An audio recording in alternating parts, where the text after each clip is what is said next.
नमस्कार प्रेक्षक हो, आज आपण आहोत जव्हार तालुक्यातील प्रसिद्ध अशा दाभोसा या ठिकाणी पर्यटन क्षेत्रामध्ये। आपल्यासोबत पालघर जिल्हा परिषदेचे माजी अध्यक्ष प्रकाशजी निकम आहेत।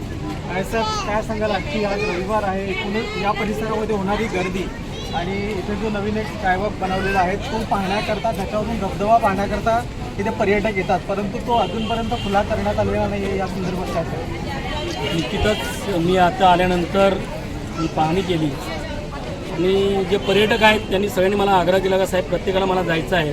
आता लगेचच माननीय जिल्हाधिकारी इंद्राणी जाखड यांच्याशी मी संपर्क साधतो आणि माननीय पालकमंत्री यांच्याशी सुद्धा संपर्क साधून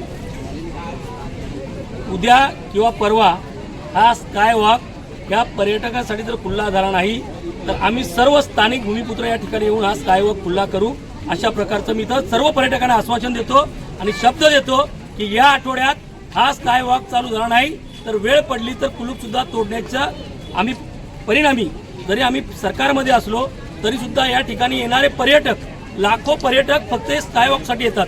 गुजरात, दमण, पालघर, डहाणू, मुंबई या ठिकाणी हे स्काय वॉकसाठी येणारे, हा स्काय वॉक गेल्या 2-3 महिन्यासाठी प्रतीक्षा करतोय की पर्यटक आल्यानंतर इथल्या जे दृश्य आहे, दाभोसा धबधब्याचं दृश्य जे एक अप्रतिम अदृश्य असं दृश्य आहे, ते दृश्य बघण्यासाठी इथं हजारो पर्यटक येतात। या पर्यटकांना ही संधी लाभण्यासाठी निश्चितच या 3-4 दिवसात हे उद्घाटन किंवा उद्घाटनापूर्वी हा स्काय वॉक ओपन होईल, अशा प्रकारचं मी इथं आश्वासन देतो।